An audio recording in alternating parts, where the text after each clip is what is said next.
original that I have in progress, just because I'm more familiar with that, so I'll know what I'm doing. Yeah, you don't have to if you don't want to, but feel free. So first, what is mixing? It's basically just making blending everything together and making everything sit nicely together so that it all sounds like one coherent song or thing.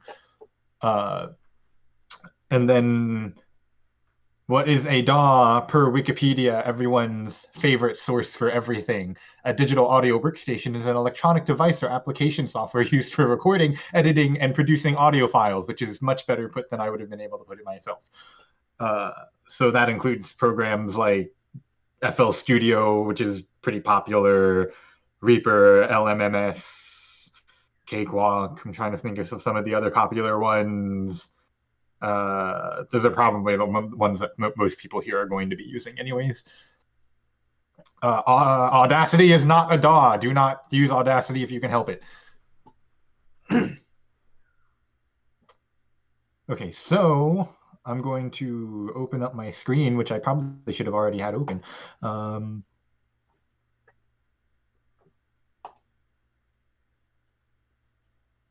Okay, there we go. All right, so the DAW that I'm using is Reaper. So I'm going to go ahead and start off with mixing covers. So where you already have like one mixed down instrumental track and then you're just slapping the vocals on top of it. So the song that I'm going to do, because I've already done it, so I know that, so it'll be a little easier on me, is Niki's Brilliant. So the first thing I'm going to do is go ahead and drag the instrumental track into the DAW. And the next thing I want to do is set the tempo so that I can actually get all of these lines to match up with the instrumental for the purpose of timing. So I'm going to change this setting so that Reaper doesn't also time shift the audio with the tempo. That's a Reaper specific thing. I don't know how other DAWs will do that. And in this case, I already know that the tempo is 185 BPM because Niki was nice enough to include that on the Piapro link. But let's say hypothetically I do not know that. What I can do is I could go to a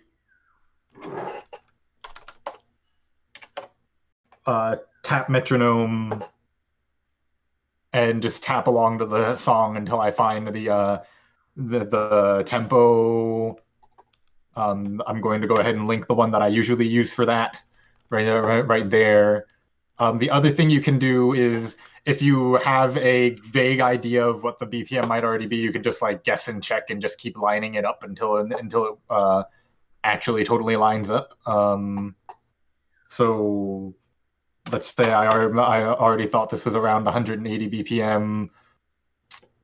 So if I listen to this, hopefully you guys can all hear it. Volume warning, I don't know how loud this is going to be.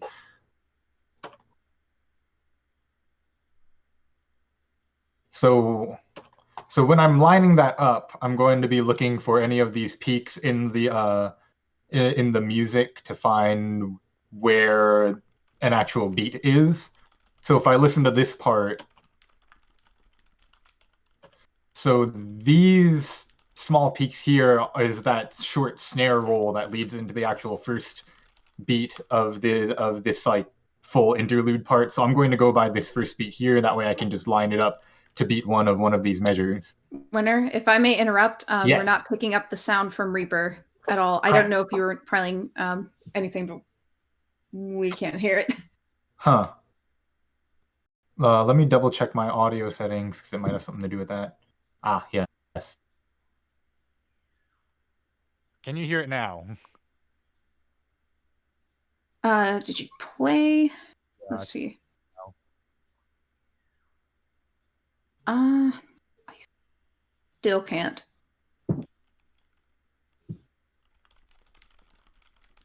I'm using Windows 10 for what it's worth. I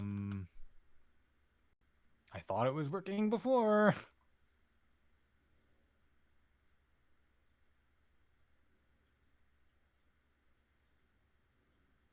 see. Gonna try fucking with the chain, messing with the settings on Reverb instead. How about that? Oh, there it is. Okay, I just had to change the device driver settings in Reaper. Apparently, it doesn't like when I go directly through the audio interface. And anyways, as I was saying, if I listen to this part, I can hear that this part is that short snare roll before we actually hit the first main part of the song here. So this is what I'm going to align to this bass drum kick hit right here is what I'm going to use to align the instrumental. So I have it set to 180. And I can see this song actually isn't great for this, but I can see that it's not quite lined up.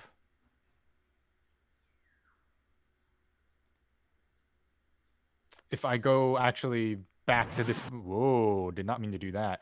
If I go back to here, I can see that there's this small sliver here where it's this is actually a little after the beat, which means that the beats are longer than what should be one beat in the audio, which means my tempo is too slow.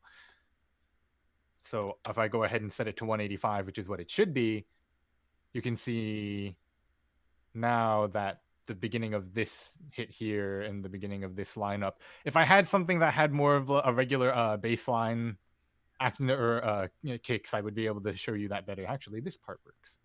It would be great if I looked at this beforehand. Okay, so you can see here.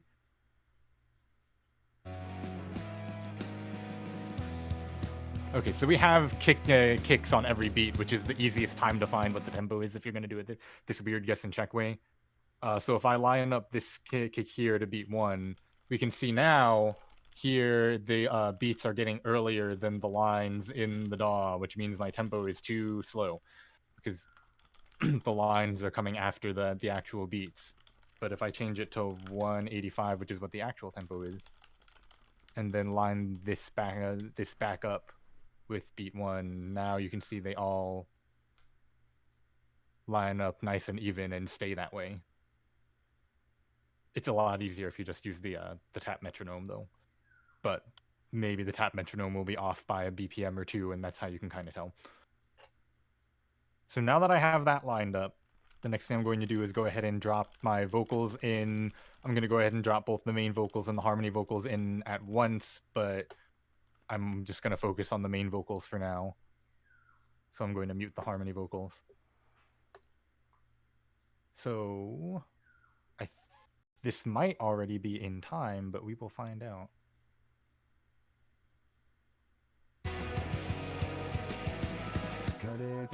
It is not. So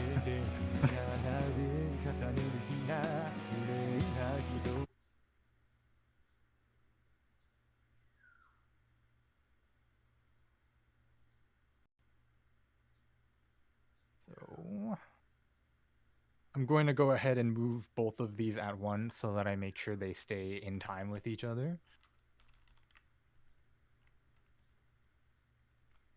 Did I render off the wrong thing with the harmonies? I might have, and I'm very sorry if I did that.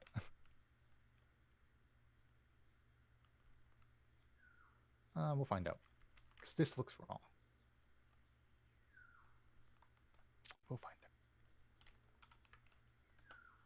Alright, so basically the same thing when I was looking for a peak or a beat to line up with the music to line up the off vocal. I'm going to do the same thing with the vocals, just and line it up the same way. I think it's like half a beat early because this that's right here should be lined up with this beat right here. So I'm going to go ahead and slide that back. And it looks like this right here is supposed to line up with this beat. So that works out great because that's easier to see. So when I'm lining it up, I'm looking at where the vowel starts as opposed to where the consonant is, because the consonant comes before the beat. So right here where the vowel is starting is what I want to line up with this vertical line in the DAW. And if you add in rests at the beginning of your UST so that it's like the exact length that it should be to come in at the right time with the music, then that takes care of this for you. But if that is not the case, this is how you would line it up. And now it's fine. Is that right? Nope, now it's... Wow, I sound like I know what I'm doing. I think it was correct before, but I apparently forgot what this song sounds like. Yeah.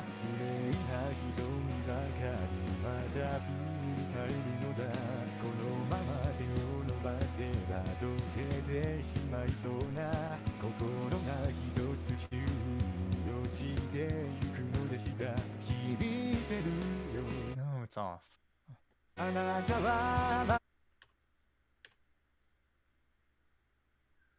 I sound like I know what I'm doing right now. I'm sorry.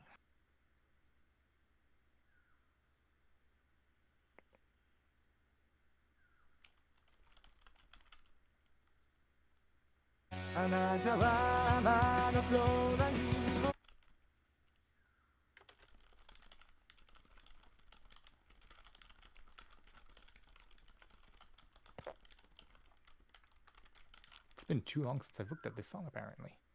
Sometimes a lot of mixing is just guessing until you finally feel that you've got it right, and then comparing to the original, realizing you're still way off. Yeah, ideally, if you're familiar with the song, you would know when it's right a little bit easier than this. But apparently, it's been way too long since I've listened to this song.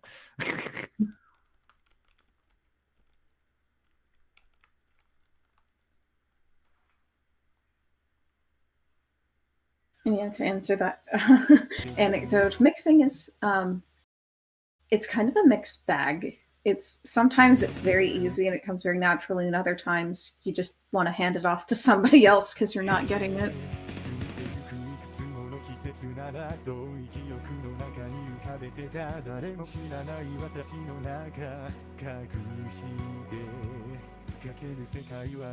Okay. So since I was having problems lining it up at the other part, I came over to this part where the rhythm is a lot more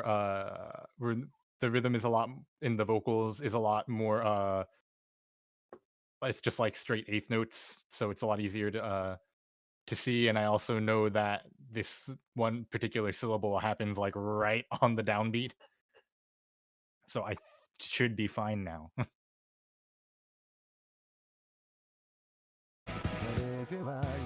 Yes, now it's good.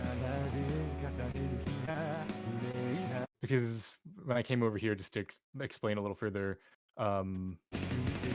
so I know that the U in Yuku there comes right at the right here on this beat where all the other instruments drop out. So I was just lined it up there instead of lining it up at the beginning. So because I know it's correct there, then I know it's correct everywhere else. So now that we have it all lined up, we get to go to the fun part, where there's not necessarily one correct answer for a lot of this, but I'm going to show the basics of how to do it. So your basic effects chain is going to look like EQ, compression,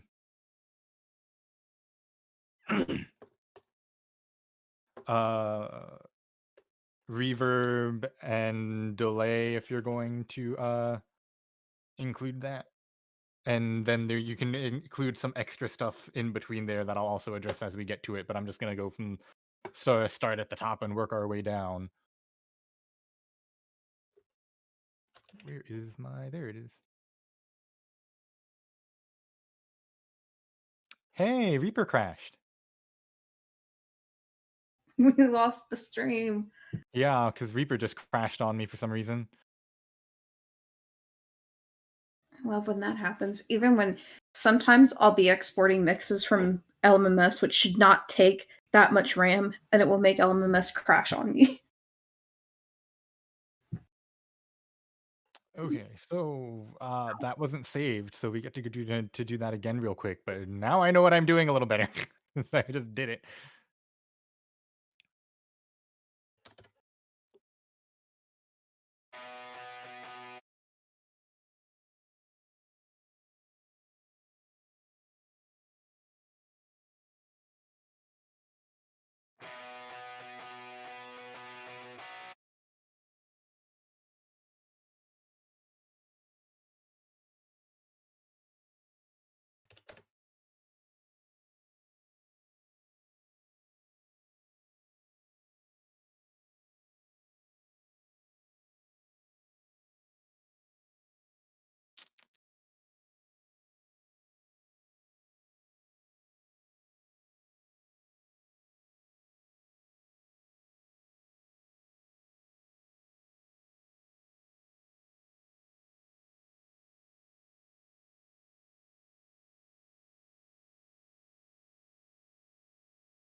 Are you playing audio right now or not? Just No, check. I am not. I'm just like getting us back to where we were before. All right. Okay, so as I was saying, the first thing that I do is EQ. You can use it do compression before EQ. It's just kind of a matter of what you want to do and what works for you. I prefer to do the EQ first because if I'm when I'm EQing the vocals, that's also going to change the volume of different parts of the vocals. So I want to change that first and then use the EQ to help flatten that back out. If I were to EQ first, it might change the volume of the vocals after I've already compressed it. I think I may have said EQ multiple times there.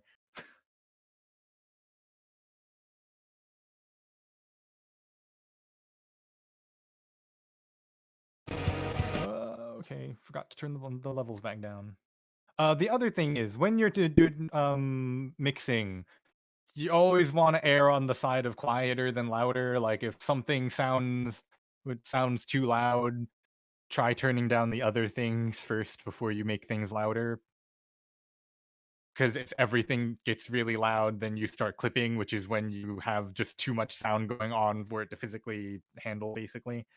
And then that causes distortion. Okay, so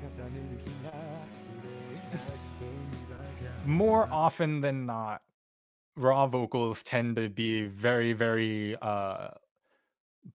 bottom heavy. They have a lot of stuff going on in the lower range, and personally, just being familiar with this vocal and the mic that I recorded it on, I know that it is just very, very low heavy in general. So the first thing I'm going to do is I'm going to high pass to take out anything that's below the actual sound of the vocal so that we just get rid of any of that noise that's going on down there. So here is I do have the wrong thing for the harmony, or I need to turn it. So here is about the fundamental frequency, so I want to keep my high pass no higher than that, or I'm going to start cutting out the vocals themselves.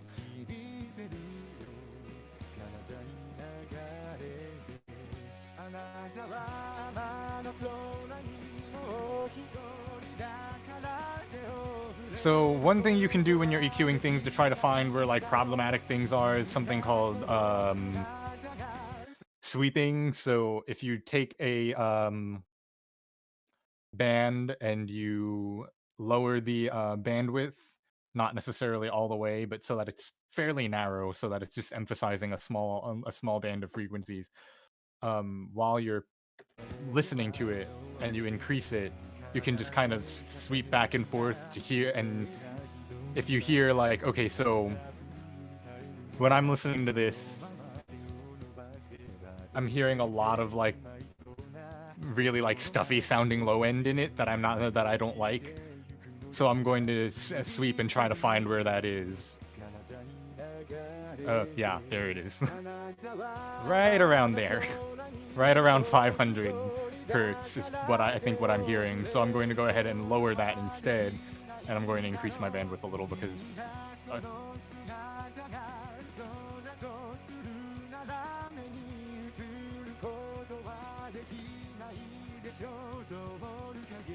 so when I lowered it over here, I felt like I was still kind of hearing it, so I'm just going to slide it around a little bit to see if it gets better, and I think around here is where it's starting to sound better.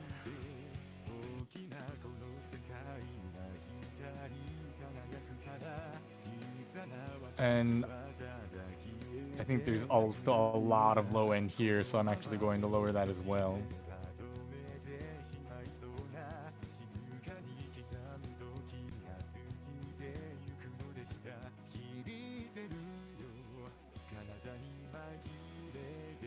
So now that I've gotten rid of some of the low end, I'm starting to hear some stuff that's a little bit in the mid-range that's starting to sound kind of gross.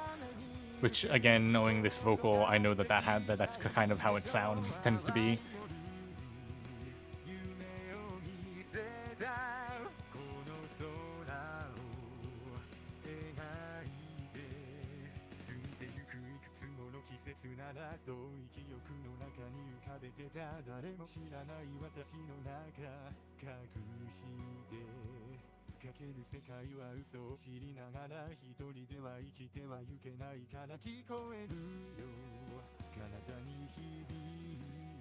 I will also say I'm mixing on my headphones, which I don't do so often.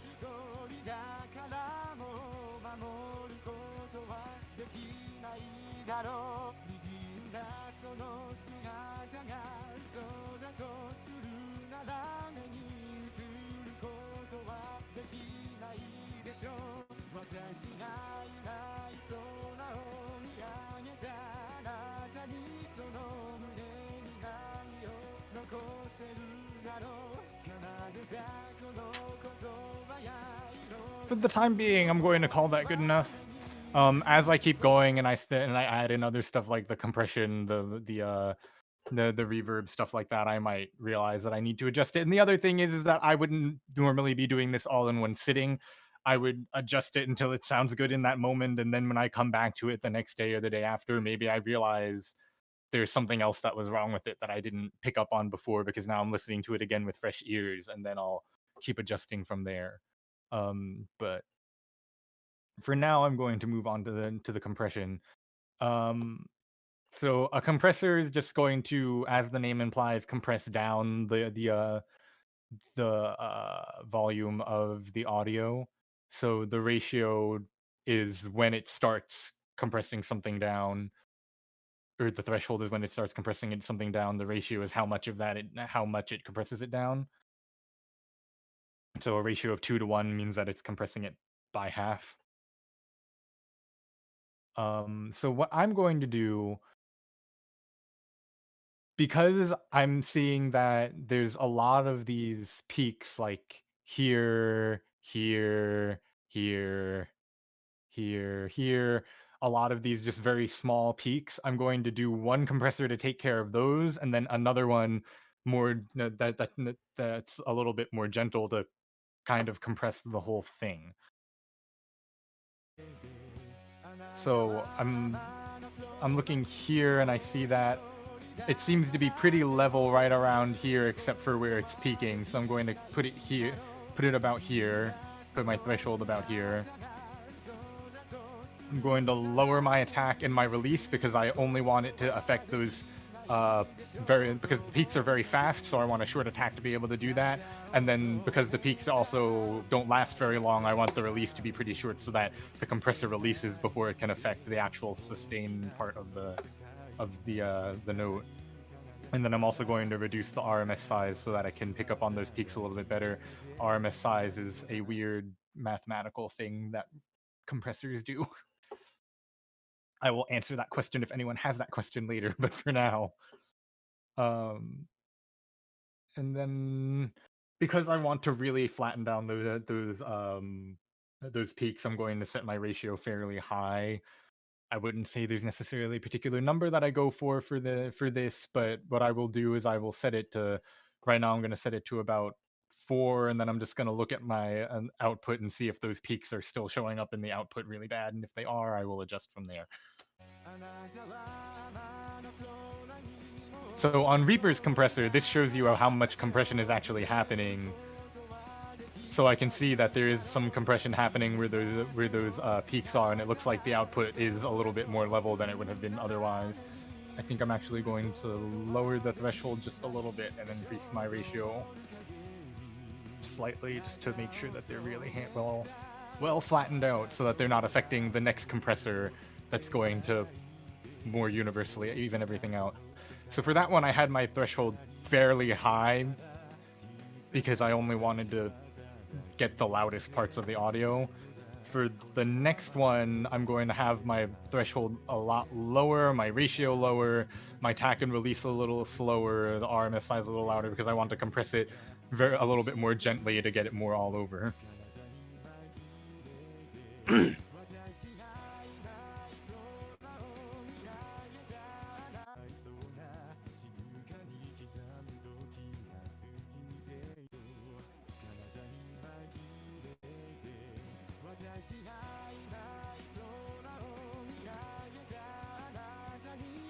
finding it's getting a little quiet because of all my compression, so I'm just going to increase the wet volume of it a little bit.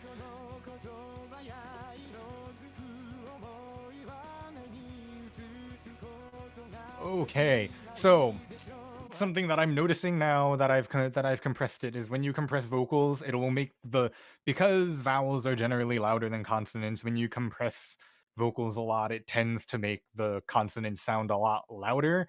And I'm noticing, especially with a lot of like the S sounds and the SH sounds, CH sounds, things like that, that those are now coming through a lot, especially after the E and after EQing it as well, since I was mostly EQing around cutting out a lot of that heaviness in the vowels. But those are coming out a lot. So what I'm going to do is add a De-Esser.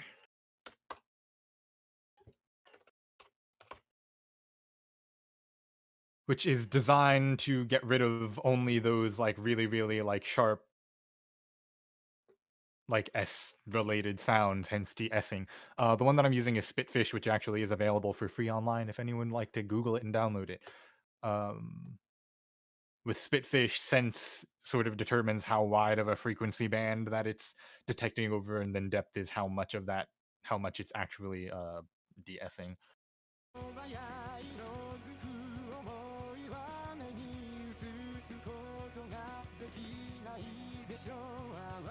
And then it lights up as it's detecting stuff, and I'm still hearing a lot, so I'm going to increase the depth some more.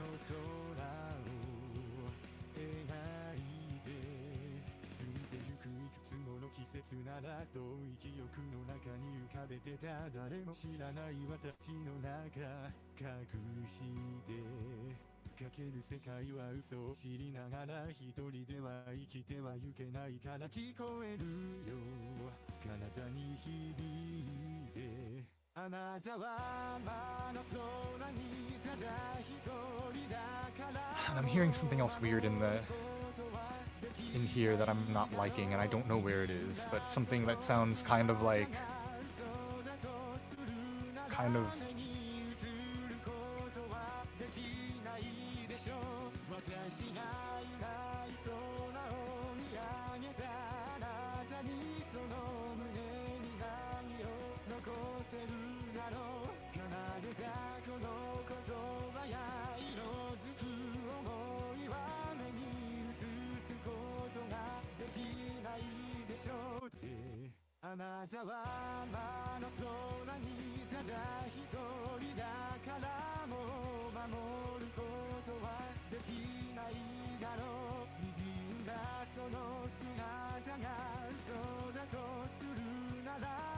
and I'm going to go ahead, I'm going to actually, I'm going to low pass this just to get rid of some of this extraneous high end stuff that we don't need. It also takes a little bit of that edge off of the vocals as well.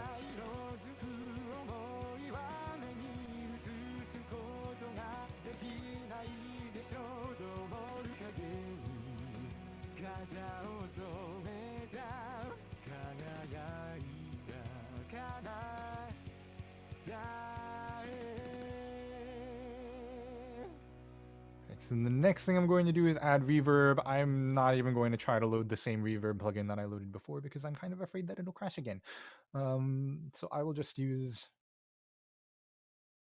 Reaper's built-in. That I am not like super well versed on what all of the settings on a reverb plugin do under the hood. But it's been so long since I've used this one. I don't. So I'm gonna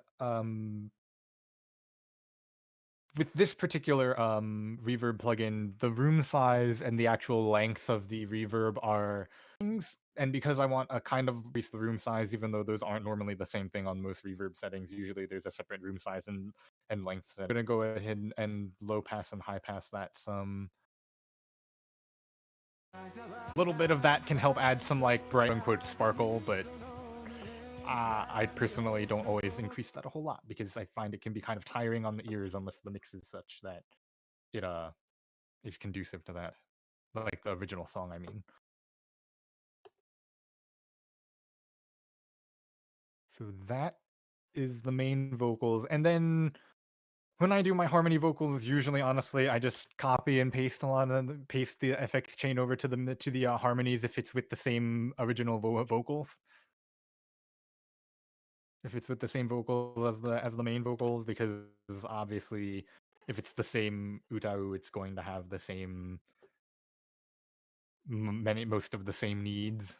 I am not going to have the delay on the harmonies, since that was more of a special effect that I wanted for the main vocals. And then, of course, I'm going to turn those down a lot. Use a different version of the same voice bank in that case, something like that, or the same character, I mean. My chair is so squeaky.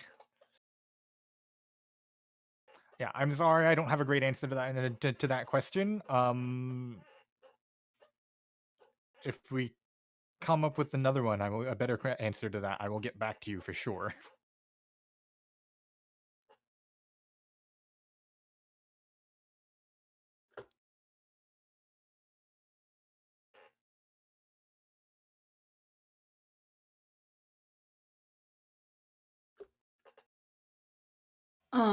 While we're in a period of silence, how much does this apply to vocal ranges? Like, is it just locked into? I know his range is a little mid, I guess. I don't know his exact range, but it's not like super high belted, at least in the usage of this song. How far does it, like, the principal application stretch when mixing? Like, is it just kind of a you'll have to figure it out voice to voice, or are there certain things that are going to apply to every voice? I think that's probably more on like a voice to voice. I would say that's more on a voice to voice basis, like regardless of like how high or low it is, that particular voice might still would just need to be treated differently by nature. And I think the other thing to keep in mind is that while a certain voice might have certain tendencies, like I was talking about, I'm already aware that Kai has a lot of extra stuff right around here. Each song is still going to be needed to be mixed into individually. So I definitely think it's you'll have to pay attention to it on a song to song basis as well.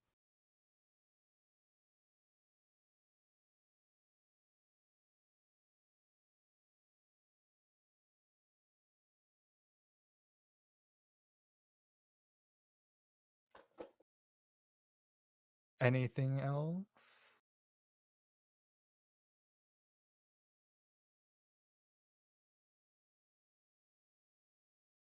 Well, if anyone is curious, since the topic of mixing multiple vocals together did come up from a couple of people, this is what I have for the song that has like 5 different vocalists. And there might be a better way of doing it than the way that I'm doing it, but because I want to so basically anytime anyone is singing together, I have them all routed through one um mother track that is compressing them all together, so that I don't have like weird things where peaks in different vocals are causing weird volume things to happen at other times, and they're all EQ'd individually. How do you access automation clips in Reaper? Ah, okay, so it might be different depending on what skin you have, because I prefer the Reaper 4 skin, and but it's stop laughing. But I know on this skin, it's this little button right here that brings up all of the Reaper calls them envelopes, I guess, the envelopes for that track. I would have to get back to you on how to do that on the Reaper 5 skin.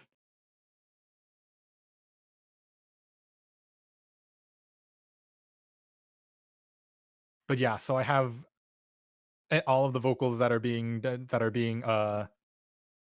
singing together routed through one compressor.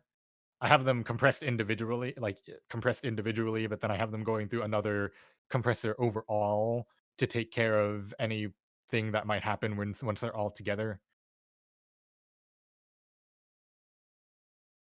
And then there's parts where they're singing in duets, which I have done separately because I didn't want to apply the same compressor or EQ to those either. And then the parts where they are all singing individually, and then I have all of that going through one thing that's applying the same reverb to all of that.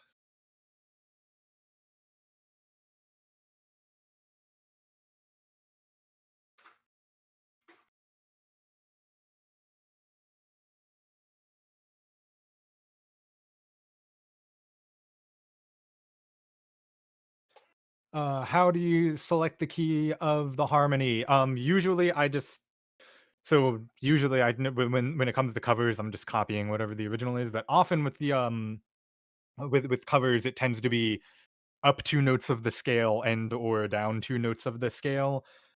You can't just move it like a certain number of the whole. You can't just copy the whole track and move it a certain number of semitones because scales don't have a completely uniform pattern of whole steps and half steps, which means that if you just take the whole thing and move the whole thing up like +3, that you're going to end up with notes that are out of the key, some notes that are out of the scale and some notes that are in the scale, which is why that's why I'm saying specifically up 2 notes of the scale or down 2 notes of the scale, because that could be +3, it could be +4. It just depends on, what note what note you're going to.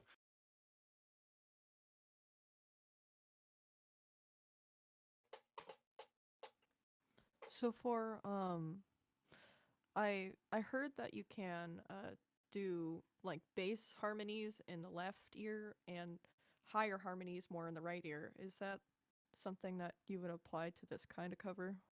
I have not actually heard of that, before.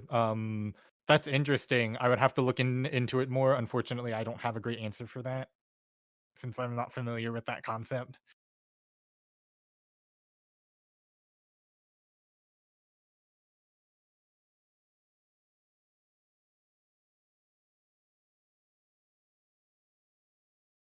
Yeah, and +5 is also a thing because it'll give you a chord, which is, the bass note plus 2 notes above that, and then 4 notes above that, and then 4 notes above the bass note, I mean.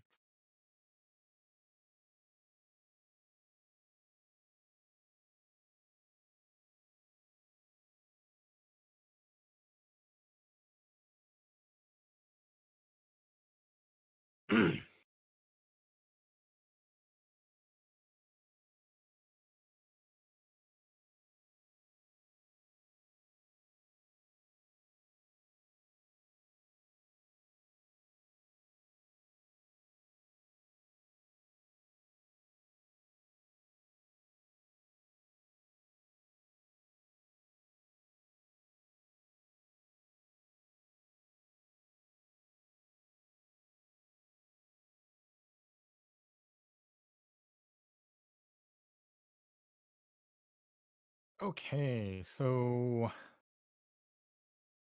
I guess we're gonna move on to the mixing like instruments as well, which I'm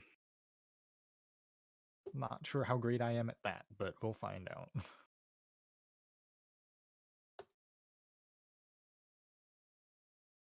So I'm going to go ahead and drop all of this in at once. And it should be all lined up.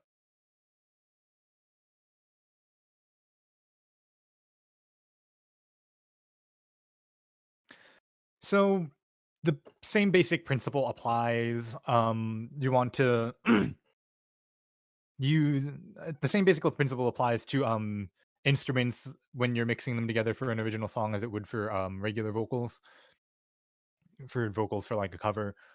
You want to, EQ them to make sure that they're all sitting nicely together and aren't like competing with each other. And the important part about that is that you want it all to sound nice together. It doesn't always have to sound great on its own.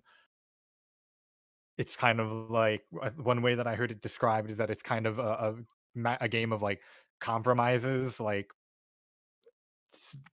you ideally you don't, even though you might want like every part to sound great on its own, it's not going to necessarily work out that way, and you're going to have to like pick and choose w-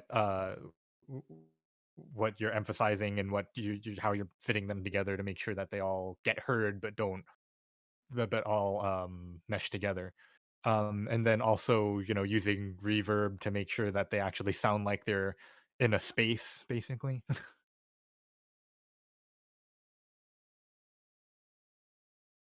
um so let's go ahead. This should all still be aligned. Let's go ahead and listen to it all together. The way that I rendered this off, the levels are probably already okay-ish. If you're following along with this, like trying to do this too, you just take note of that. Some things might are the levels are already going to be like adjusted for the most part. And it's also probably going to be real quiet.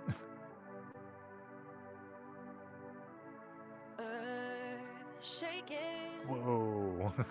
hearts on fire. I'm waiting, tethered to the wire. So jump if you're gonna jump. Okay, this is the first time I'm hearing this without any EQs or anything in it. It's weird. Don't be afraid of fair. There's magic in the night.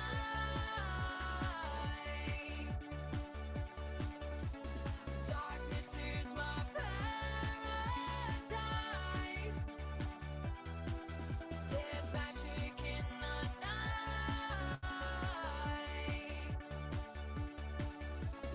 Darkness is my paradise, and music is my suicide. Wow, okay. So, things I'm noticing. There's a lot of low end that's all competing with everything, especially the bass. So I want to make sure that the bass can be heard. So anything that's not the bass, especially things that are like higher, I'm definitely going to EQ the low end out of that to make sure that it's not competing with the bass. So like for example, the lead here, it just sounds really low heavy, and I just hear it like fighting with the bass.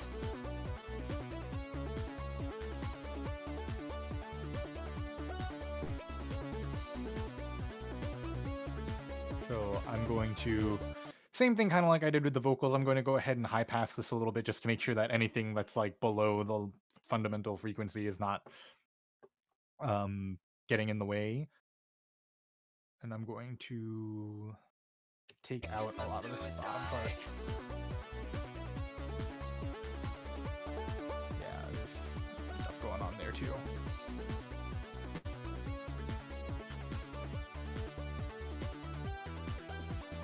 Earth shaking, hearts on fire. And then back here, I noticed the same thing going on with a lot of these other things. So jump if you're gonna jump. Dive right into it. If you think you've had enough, don't be afraid of it. There's magic in the night. So jump if you're gonna jump. Dive right into it. If you think you've had enough, don't be afraid of it. There's magic. And then I'm going to do the same thing with this one. Darkness is my paradise. There's magic in the night. And then Darkness is my I'm still hearing paradise, and music is my suicide. this.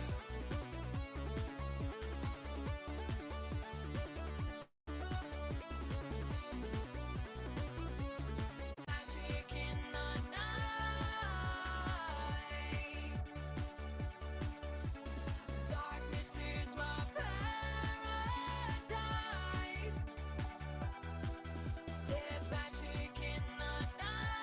Okay, now to take care of the vocals because they need it.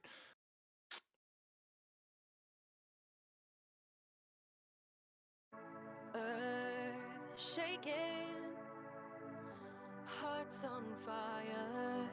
I'm waiting. Then I'm hearing just a lot of stuff going on here. Jump if you're gonna jump. Ish. Dive right into it.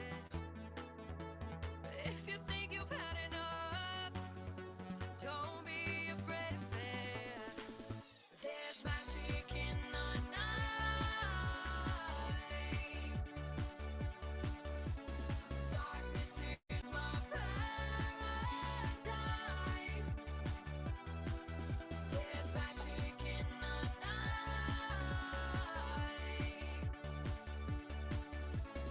Darkness is my paradise. And music is my suicide. And the thing about the harmonies with this is it's actually called a harmonizer effect. So it's like all of the it just takes the same vocals and just changes the pitch, and so all I'm doing is just playing chords to the vocals basically. So I'm going to actually mix all of those together since they're all quote unquote the same vocal track.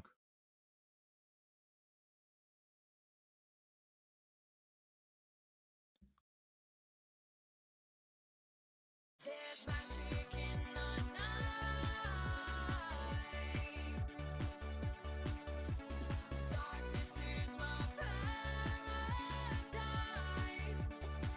And then this needs reverb real bad because it sounds real dry. It sounds like it's just sitting on top of everything. Not that much reverb.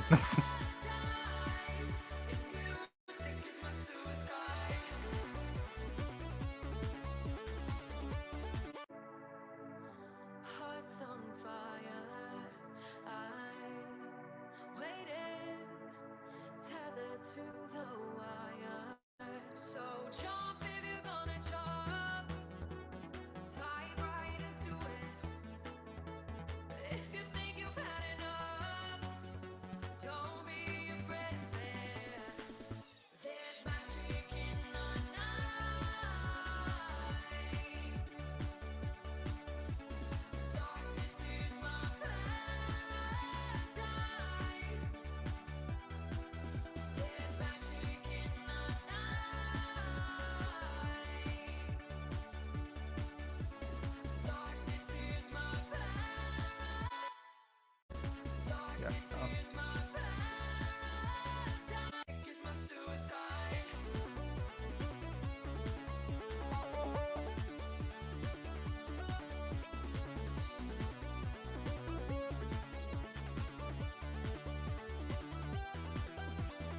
Earth shaking, hearts on fire. I'm waiting, tethered to the wire. So jump. And then yeah, a lot of it just kind of works that same way. I would just keep adjusting the EQ on each part, and I would add reverb to each part. Similar parts you can often group together and just like add the reverb all at once. Like that's what I did with the percussion, which is why I rendered them off all together, because I actually in the original project file have those all running through the same reverb. And yeah, it's sort of like an extension of what you were doing to the vocals, and in that you're just making sure that everything like sits together nicely.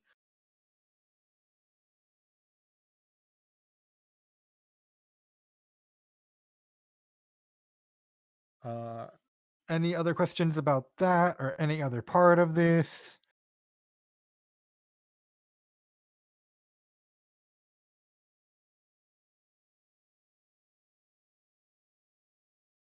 I can share the actual original finished project files of these if anyone is curious, as opposed to these ones that I'm just kind of throwing together to like explain the process.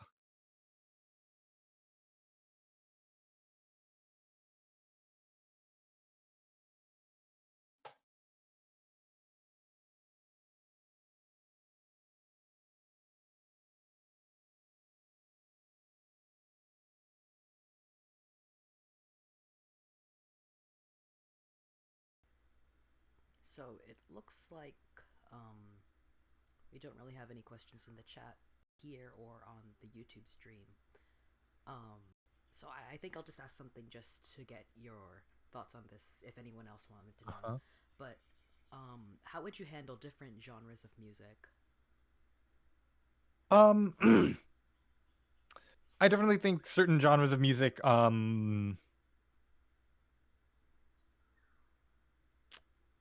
have certain tendencies, and that's part of that is just things that I've noticed as a listener. I generally find that the more open an arrangement is, the more room that you have to add a lot of things like reverb and delay, because they take up a lot more of that room. Things like things like I'm trying to think. The one thing that comes to mind off the top of my head is like when I covered Blackpink's Forever Young. Like there's a lot of reverb in that song. Things that are in that kind of like, I don't want to call it hip hop, but that kind of area. Things that have a lot more of that like floaty kind of feeling. A lot of like reverb tends to add to that kind of feeling, as opposed to something like rock, which I don't generally find has as much reverb or anything like that, and vocals tend to be mixed a lot more, not only more dry, but just again, as a listener, I find they tend to be mixed with a lot more emphasis on like middle frequencies. But maybe that's just me thinking out loud. For kind of my input on that also, it's hard for me to say, like, because I know Cloud's more of a metal musician. I'm kind of air quoting that a little bit, but metal's a very broad umbrella term genre, so trying to figure out how people in certain subgenres mix their music is much better to seek that out for if you're looking for specific genres. That can be applied to pretty much any big umbrella genre that has a lot of subgenres, but like for certain genres, like for black metal, like real cold black metal is mixed in a tin can practically. A lot of more newer, cleaner produced metal is more typically mixed. There's a lot more reverb usually in certain metal music, but just if you're trying to search for that, I would just try to accumulate as many resources that you can find on how people in various genres or subgenres mix their music to get a better idea of how you should be mixing for a specific genre. Because there's certain things that are going to apply that are going to be pretty standard for just mixing in general, but it's still very much a case-by-case, genre-case basis for mixing from what I've seen. And in the case of covers, of course, a lot of times you probably would want to use a similar amount of like reverb as the original instrumental, so that they sound like they're in a similar space.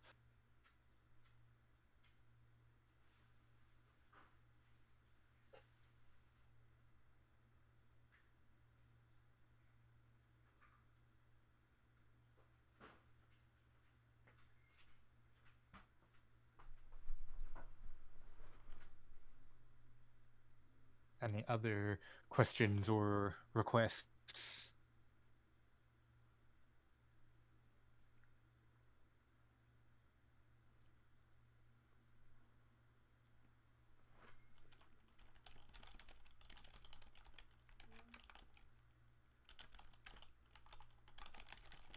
Looks like we've gone till 9:30 at night, at least in my time zone. Mine too. So I mean, that's about now. Yeah, so that was a good I think we can wrap up now if there's no like closing questions, closing statements. No, I enjoyed that. Thank you. Very important. You're welcome. By the way, that first song with the deeper voice, Yeah.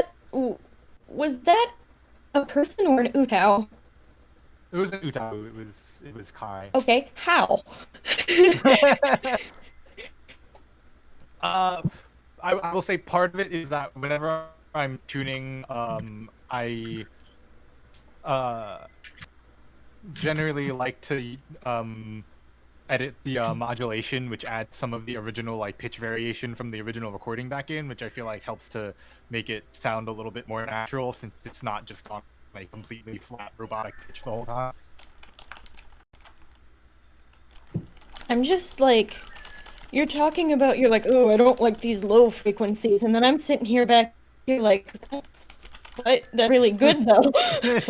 I don't hear the bad things because it's just so good. I'm like, that's the problem. I can't mix because everything just sounds good.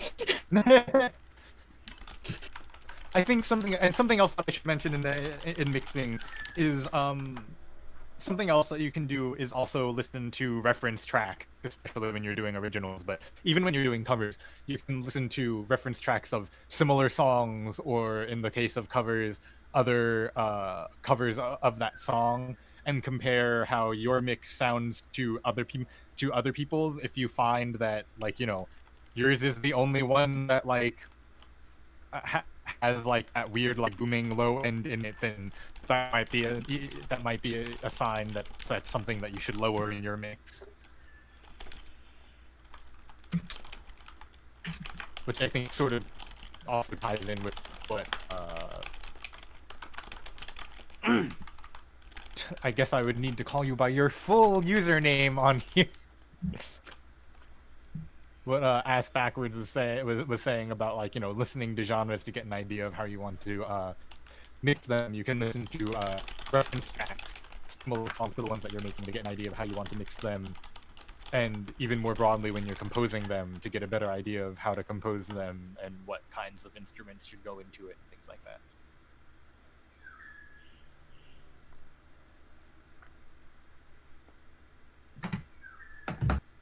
On the topic of actual human vocals, mixing human vocals generally follows the exact same general process because they're still vocals.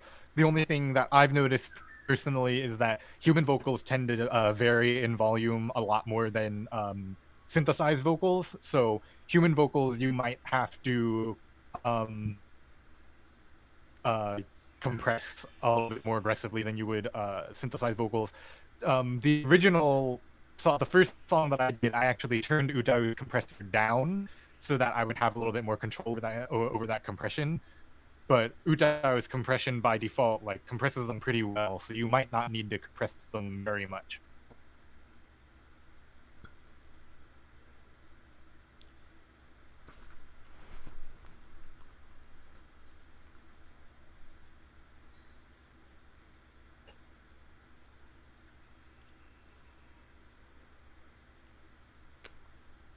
Are we finished with questions for the original songs and for the entire workshop? Going once, going twice. Hold on, could you repeat the question real quick? Were there Are any we more finished with questions? Oh. I mean, I am. I'm writing an email. I was not in tune for a second. Oh, well, excuse me, I see where your priorities lie. It's for school. So? Come on, I grab you, mister. I gotta care. Do my emails. I always do my emails. How does your mocking voice manage to sound so much like Sonic the Hedgehog? Oh no! Not the Sonic! Wait, whose? You know, this kind of voice. Okay. Oh no, it does. It really does. You mean me, or? No. Oh god, not me! Okay, good. That makes it worse! That makes it worse! I didn't mean to just laugh, I'm sorry. No, I mean just the mocking voice, not your normal voice. You are fine. If we're finished with the workshop, you know, thank you so much, Winter, for Yeah, having thank the you. time. You're to... welcome. If we Yeah, do this was more, I'll great, try to thank be a you. little bit more better prepared. It'll depend on the topic. So like, thank you so much for being here for the Yes. workshop, for teaching us about You're mixing. welcome. If any I other mean, questions, The music If was a anyone- little distractingly good, I but don't yeah. have any questions. Yeah. if anyone thinks of any it's, questions like later on or It's anything, also feel an free to archive ask me or live something. stream, so if we need to go back to it, we can. Yeah. There was a Yeah. cutout during the middle when my internet went down because Philippines. But you know. So over the Poor next week, connection. the people who attended the workshop, feel free to post your mixes in the workshop's channel using the tips that you learned today. We'll give you some feedback. Hopefully this really helps you to learn something, and we want to see what you're able to do with that. And then afterwards, we're going to start voting on our next workshop topic. So thank you guys so much for coming here today and Thank being here and you. asking your questions. This was a nice venture. So this was a good turnout for our Yeah. first one. Mhm. Yeah. For sure. And with that, I'm going to finish the stream. And if you guys just want to hang out in the